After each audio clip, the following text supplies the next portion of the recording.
SER Podcast.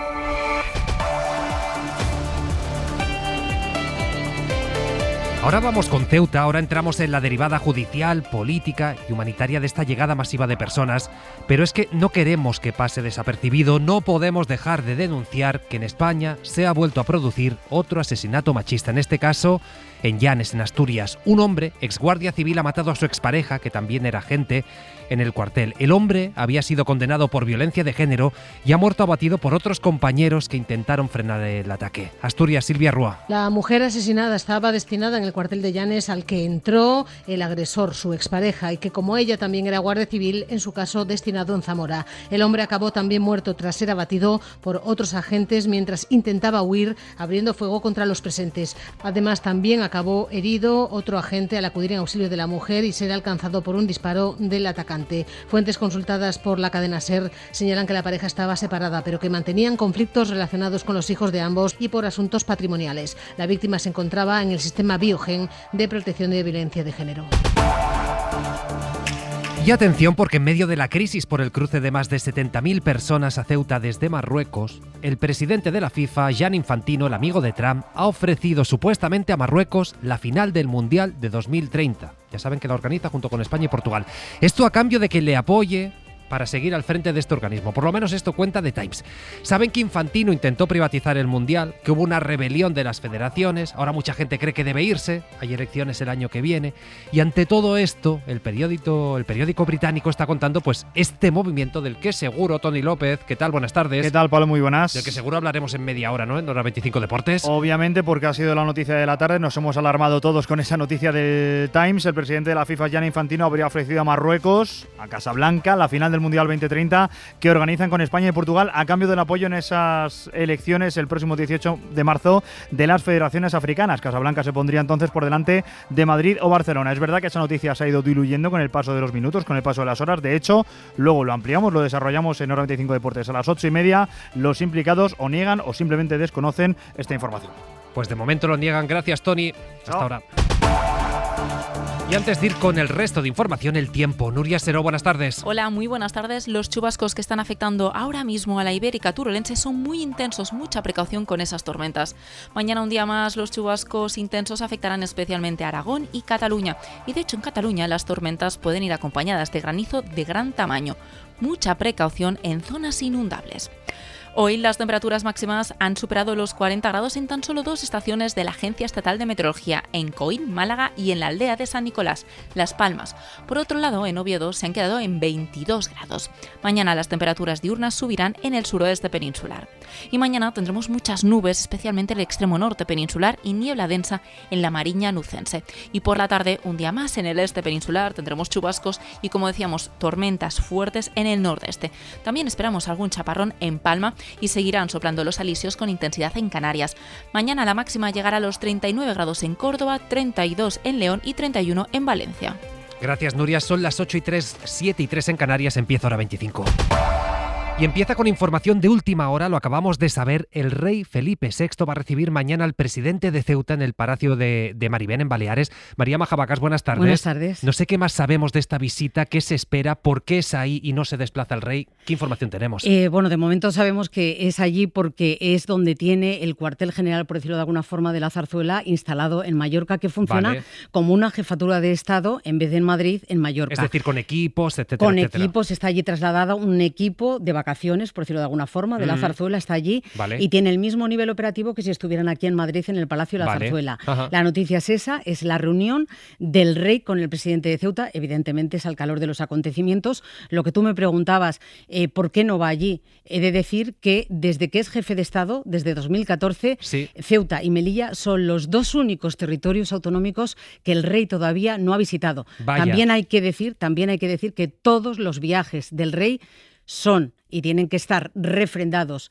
avalados o autorizados por el gobierno de la nación. Claro. Evidentemente, en este sentido, recordamos una y mil veces que no tiene poder ejecutivo y que la decisión de ir a Ceuta o Melilla tiene que ser previamente avalada por el gobierno. En cualquier caso, no es menor que no haya visitado nunca Ceuta y Melilla. Sabemos qué opina Marruecos sobre estos dos territorios, estas claro. dos ciudades. La última vez que fueron los reyes a Ceuta y Melilla fue en 2007, fue el rey Juan Carlos con la reina Sofía. Aquello costó muchísimo tiempo de hilar ese viaje y bueno, la noticia es que el rey, desde que es jefe de Estado, no ha visitado estos dos territorios. Pues fíjate, tampoco lo va a hacer mañana, pero sí se va a reunir, es la noticia que acabamos de conocer en Maribén, con el presidente de Ceuta. A las 6 de la tarde en Maribén. A las 6 de la tarde. Lo contaremos. Gracias, María. Nada. Y vamos ya con los movimientos judiciales en torno a esta crisis, porque la Audiencia Nacional ha pedido a la Guardia Civil que aclare si alguna de sus unidades recibió algún tipo de información que alertara de esta entrada masiva que ha acabado con la muerte, no lo perdamos de vista, de al menos 141 personas. La jueza quiere información sobre el dispositivo desplegado y además ha rechazado la solicitud de Vox de reforzar la frontera con militares bajo una supervisión judicial. Isabel Vega, buenas tardes. Buenas tardes, sí. La magistrada María Tardón se ha dirigido a la Guardia Civil para saber si alguna de sus unidades en Ceuta recibió información previa que pudiese haber alertado de la llegada de miles de personas el 30 de julio al espigón del Tarajal. Tardón analiza una denuncia de Justicia Europa por delitos contra la seguridad del Estado y de favorecimiento de la inmigración irregular y está recabando datos para saber si corresponde a la Audiencia Nacional investigar lo sucedido. El lunes pidió informe a la policía sobre la posibilidad de que haya detrás una organización criminal y ahora acude al Servicio de Información de la Guardia Civil para esclarecer si algo sabían sus compañeros sobre el terreno. Se interesa además por el dispositivo desplegado para rescatar personas en el mar y por los rescatados. Pide la identidad y localización de los supervivientes y la fecha y la causa de la muerte en el caso de los fallecidos en aguas españolas. Lo que no acepta y lo ha rechazado de plano es la batería de cautelares que le pedía Vox, como desplegar al Ejército y a la Armada. Dice la magistrada que esto ni tiene relación con sus diligencias ni ningún juzgado es competente para adoptar medidas así. Pues esto en España, pero quien todavía tiene que dar muchas explicaciones es Marruecos. Esta tarde hemos sabido que la justicia marroquí ha procesado 86 personas por organizar cruces irregulares a Ceuta y Melilla, también por otras cuestiones, como agredir a policías. Esto es lo que dice la Asociación Marroquí de Derechos Humanos a la agencia EFE, pero no hay una confirmación oficial del país. Claro, aquí una de las claves va a ser saber hasta qué punto esta actuación de la justicia es estética, si se buscan chivos expiatorios, si se busca visibilizar una reacción o si realmente se trata de una investigación que pretende llegar hasta el final del asunto. Miguel Galindo. La agencia EFE informa, citando fuentes de la Asociación Marroquí de Derechos Humanos, que la justicia marroquí ha procesado a al menos 34 personas en la ciudad de Tetuán por delitos relacionados con los cruces hacia Ceuta la semana pasada. 5 de ellos son menores. Según esta misma asociación, Marruecos también llevó a 52 personas a los tribunales de la ciudad de Nador. En total son 86 las procesadas por los incidentes en la frontera con España. Todo, eso sí, según esta Asociación de Derechos Humanos, porque ni el gobierno ni la justicia marroquí ha ofrecido todavía cifras oficiales. El presidente de la sección de la asociación en Tetuán, Achraf Maimoun, ha indicado que los 5 menores detenidos han sido trasladados a un centro de protección de la infancia en las afueras de Rabat.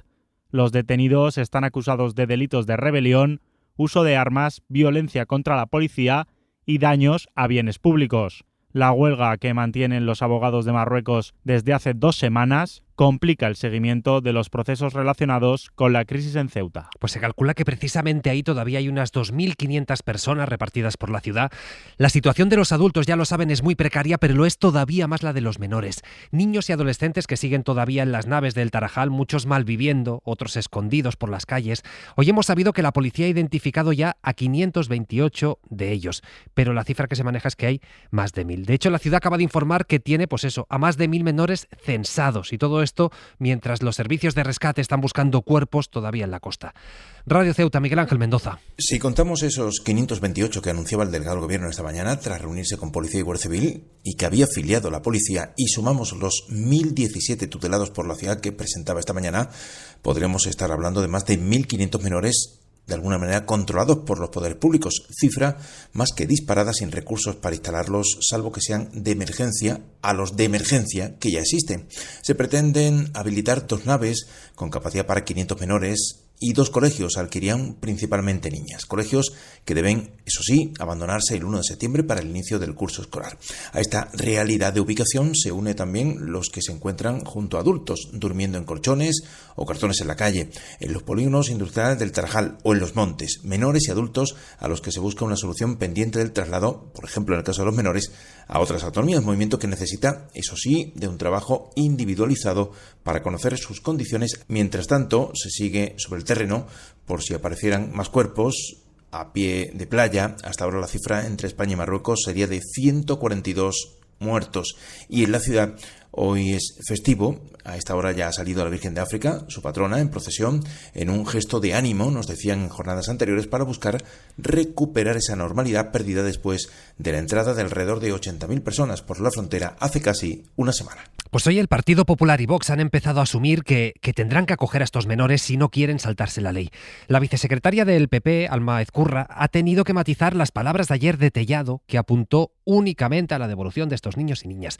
Hoy dicen los populares que sí que van a cumplir la ley, aunque es cierto que también compran ese argumento de Vox de que muchos de estos jóvenes no son menores. Adriana Jordán, buenas tardes. Buenas tardes. El Partido Popular aclara que ante la posible acogida de los menores migrantes, en los gobiernos en los que está el PP se va a cumplir la ley. Lo ha dicho en Onda Cero la vicesecretaria popular Alma Ezcurra. Las comunidades autónomas del Partido Popular siempre van a cumplir la ley, siempre van a estar del lado de los ceutíes, pero esto no puede ser, no sabemos cuántos menores son, ¿cómo vamos a hablar del reparto? Vox, en público, dice que la oposición es total y frontal contra los menores no acompañados, pero en privado reconocen que en sus ejecutivos se acogerá a los niños como dicta la ley. Pero tanto los de Abascal como los de Feijóo coinciden en que no harán este proceso fácil, que pondrán en marcha todos los recursos a su alcance para frenar la acogida. Porque el gobierno ha abdicado de sus funciones y ahora somos las comunidades autónomas del Partido Popular las que tenemos que decir no. El gobierno tiene que controlar la situación y después nos sentaremos a hablar de las soluciones a la irresponsabilidad inmensa que han cometido. PP y Vox dicen que van a impulsar más pruebas de edad, algo que ya se hace para saber si son menores,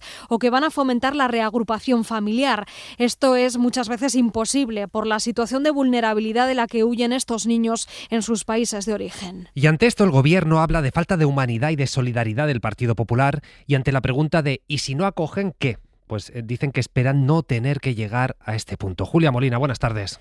En Moncloa creen que el PP está desplegando un discurso populista en contra de la acogida de menores. La tesis del Gobierno es que los populares buscan así contentar a Vox y evitar la ruptura que se produjo hace 2 años precisamente a cuenta del reparto entre comunidades.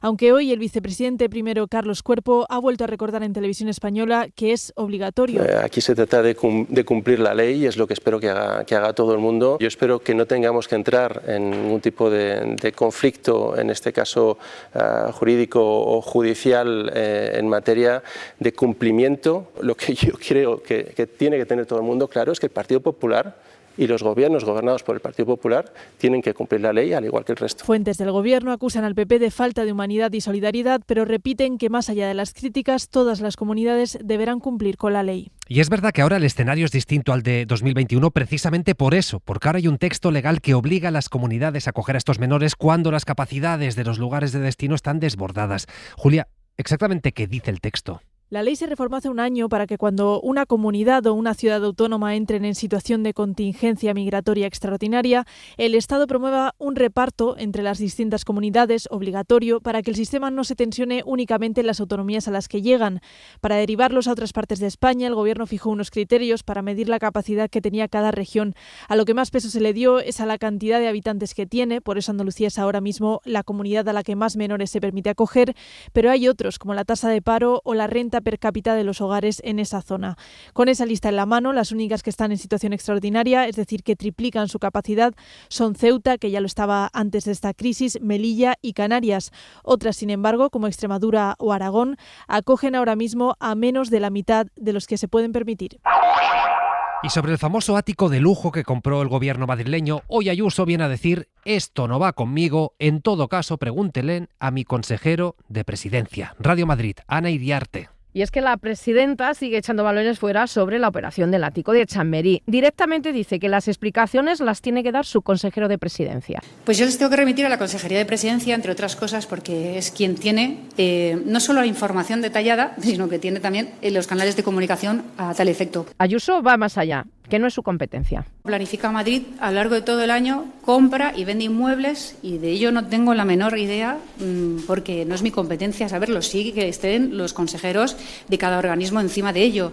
Para ella, que la compra de este inmueble coincida con la venta de las 2 viviendas de su pareja González Amador, una de ellas su domicilio particular, pues suena muy bien para intentar hacer daño. Pero yo entiendo que se hilen puntos porque se han dado 2 circunstancias a la vez y suena pues muy bien para intentar pues hacer daño.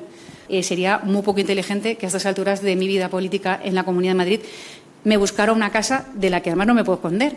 A todo esto, el bloque de izquierdas no solo piden la información completa, sino que además invitan a la presidenta a abandonar su cargo. Pues hablando del bloque de izquierdas, el PSOE madrileño también ha registrado una batería de preguntas al gobierno de Ayuso para que aclare cuánto costaron los vuelos, el alojamiento, la manutención del viaje fallido de Ayuso a México. Hasta ahora solo han hecho público los 623 euros por el uso de la Sala de Autoridades de Barajas.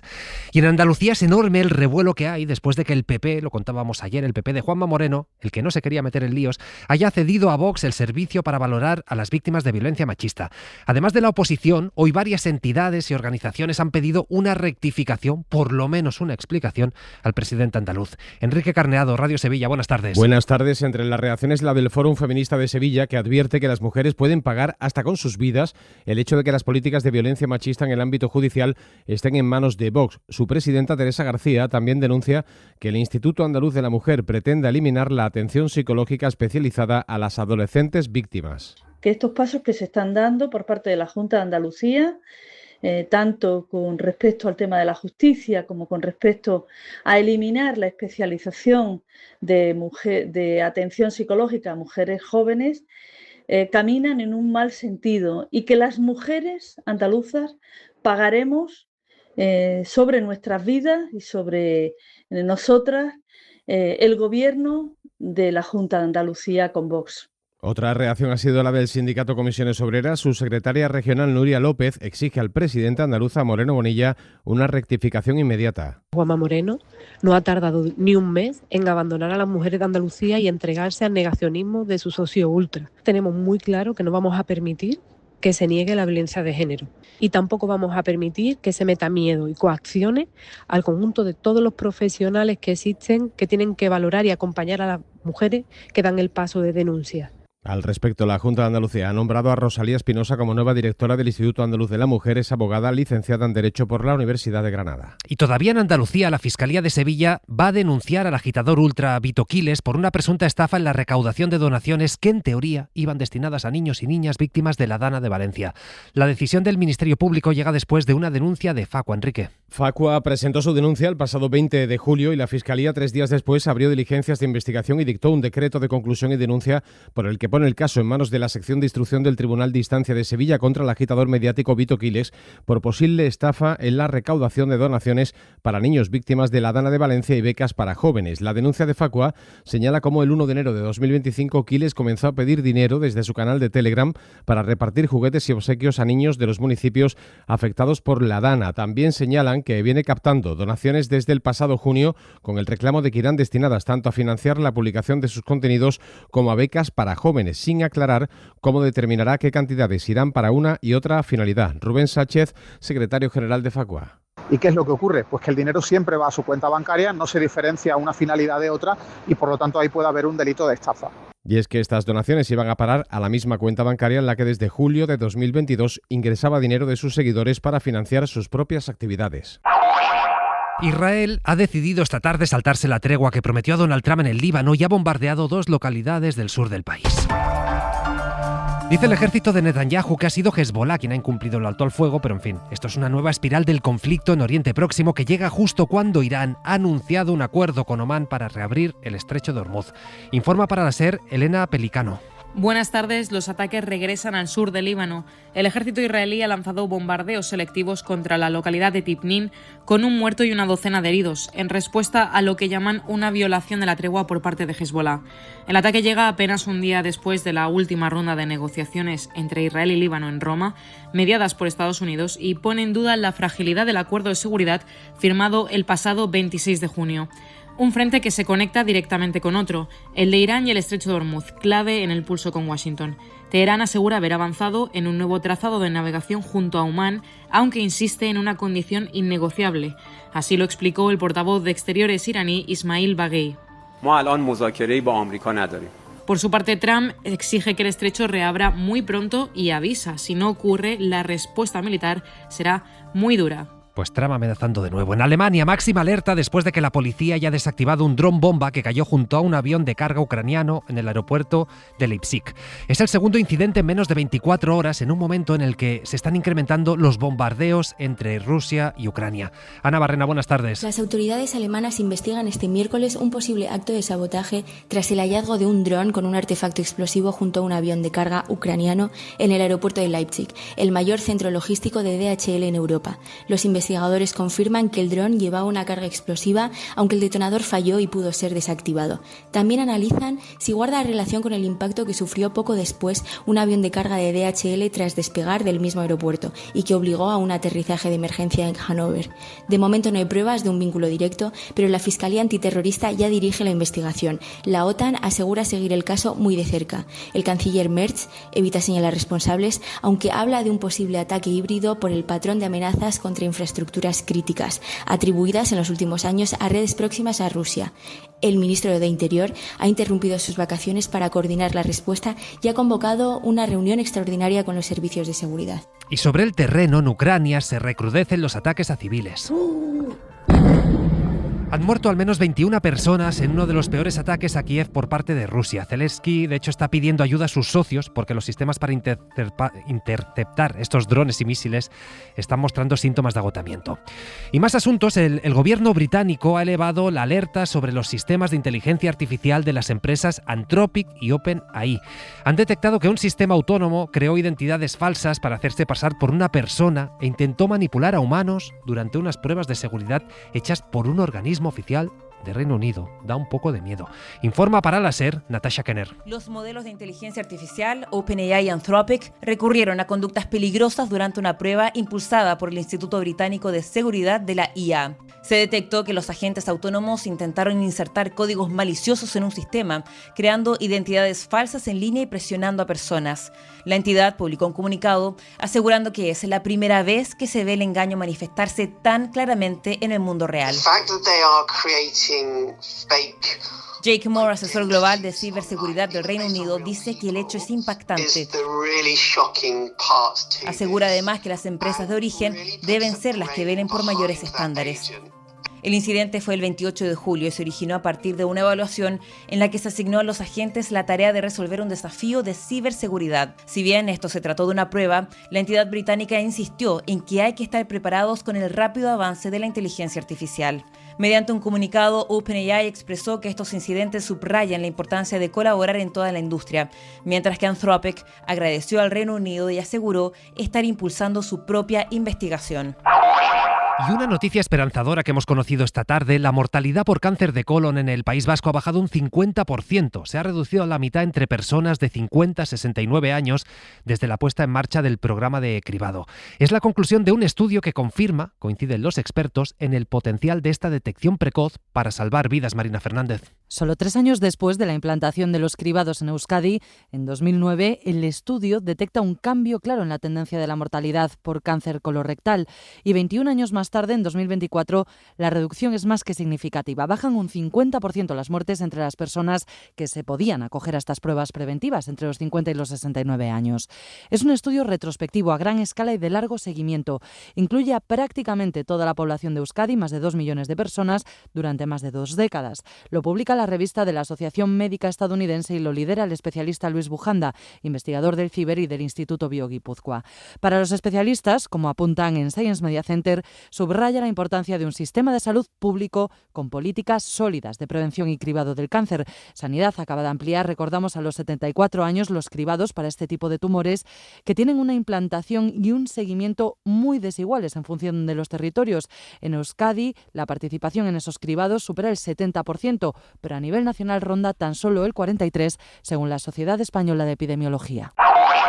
Golpe al cártel del Jalisco en España. La policía ha detenido a 13 personas en Cataluña vinculadas a uno de los mayores alijos de metanfetamina de Europa. Informa desde Radio Barcelona Martí Olivé. La organización había introducido 2,5 toneladas de metanfetamina líquida camuflada entre botellas de vainilla, una droga que primero había viajado en contenedores marítimos desde México hasta Francia, donde en junio la policía francesa la detectó cerca de cruzar la frontera con España. En lugar de interceptar el envío, decidió avisar a la Policía Nacional para que siguiera su recorrido y así poder desmantelar la banda. Esta investigación condujo hasta un laboratorio clandestino en Lleida, uno de los mayores localizados en Europa, donde la metanfetamina se cristalizaba para su venta.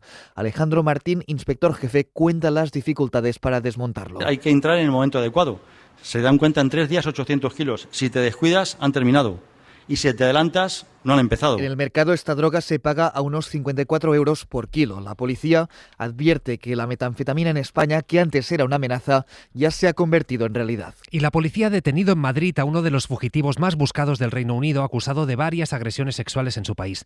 El individuo había tratado de cambiar su aspecto, pero sus tatuajes le acabaron delatando. Radio Madrid, Alfonso Gea. Este ciudadano del Reino Unido llevaba 2 años huido de la justicia británica y figuraba en la campaña de la organización Stop al Crimen dentro de la lista de los más buscados. Sin embargo, la orden internacional para su captura está en vigor, lo que ha acelerado las investigaciones de la policía española, que lo detectó hace meses en Benidorm, un lugar ideal para ocultarse por la gran cantidad de turistas del Reino Unido que recalan en esta ciudad alicantina. Desde ese momento también pasó a formar parte del grupo de delincuentes extranjeros en España que deben ser detenidos con la máxima urgencia, y un agresor sexual de este tipo debe ir a prisión provisional cuanto antes. La investigación de la policía, centrando su trabajo en el entorno de amigos británicos del sospechoso, que residen también aquí en España, daba sus frutos y era localizado en Madrid.